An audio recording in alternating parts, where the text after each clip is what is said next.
सच्चिदानंदरूपाय विश्वोत्पत्त्यादिहेतवे तापत्रय विनाशाय श्रीकृष्णाय वयं नमः।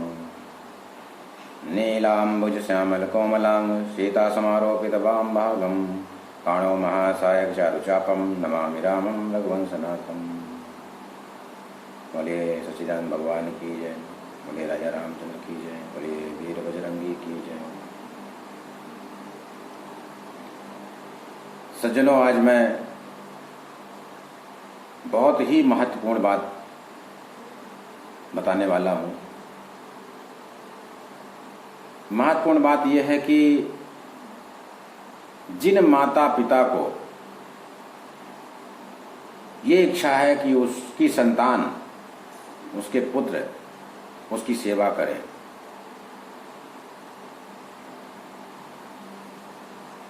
तो वो वैदिक सनातन पद्धति के अनुसार जो शिक्षा प्रणाली है, उस शिक्षा को दिलवाएं। वेद और पुराण में ही पढ़ाया जाता है कि माता पिता के साथ कैसा व्यवहार करना चाहिए। माता क्या है, पिता क्या है, भाई क्या है, रिश्तों के प्रति जो आदर है, जो भाव है, वो हमारे वेद और शास्त्रों में ही है। आज की जो शिक्षा प्रणाली है उसमें तो कहीं भी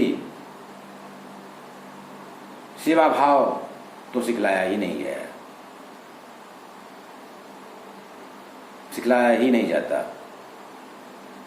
इसलिए सबसे पहली बात तो इस बात का ध्यान रखें। दूसरी बात, आज का जो माहौल है, आज की जो स्थिति है, उसे देख करके ये लगता है कि बहुत ही बुरा समय आ गया है। और हर पुरुष को ये चाहिए कि जीवन में वो काम करे जो कोई न कर सकता हो या कोई करने से कतराता हो।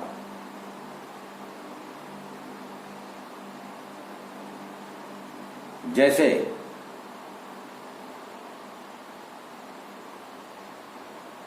जब सृष्टि का निर्माण हुआ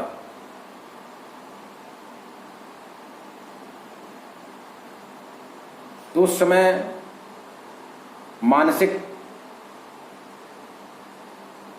मैथुन से संतान होते थे, लेकिन जब ब्रह्मा जी ने देखा कि इस प्रभाव से, इसकी वजह से सृष्टि का जो निर्माण है बहुत धीमी गति से चल रहा है, तो उन्होंने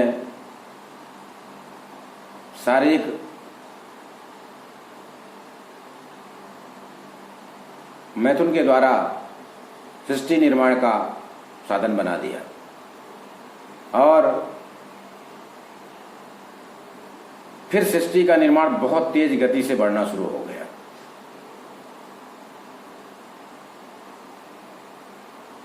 उसके पहले लोग तपस्या, ब्रह्मचर्य में हमेशा लीन रहते थे। आज का आदमी, आज का मानव भोग में लीन रहता है, भोग और विलासिता में ही उसका जीवन कट जाता है। आज के जीवन में सबसे बड़ा चैलेंज है अगर तो ब्रह्मचर्य का पालन करना।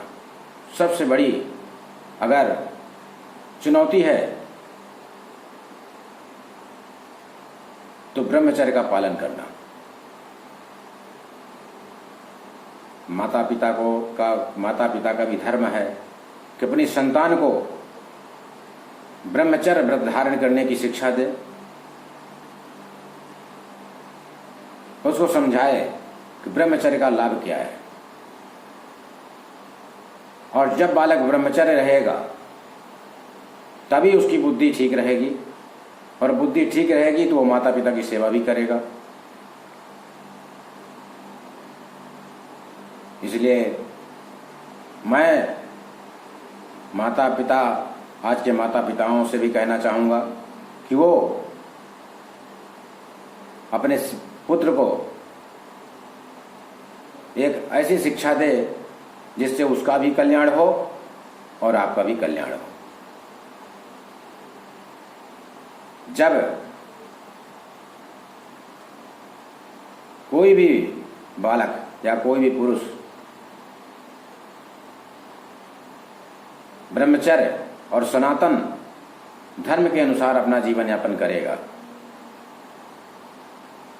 तो निसंदेह मृत्यु के बाद उसकी गति बहुत अच्छी होगी और वो उस परमात्मा के बहुत नजदीक रहेगा। क्योंकि मनुष्य योनि में जन्म लेने के बाद पहला धर्म है उस परमात्मा को प्राप्त करना।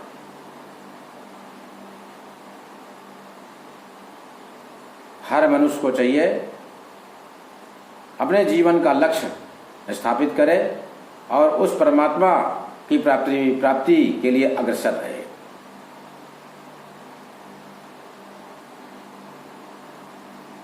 इसी से मानव जाति और समाज का कल्याण होगा।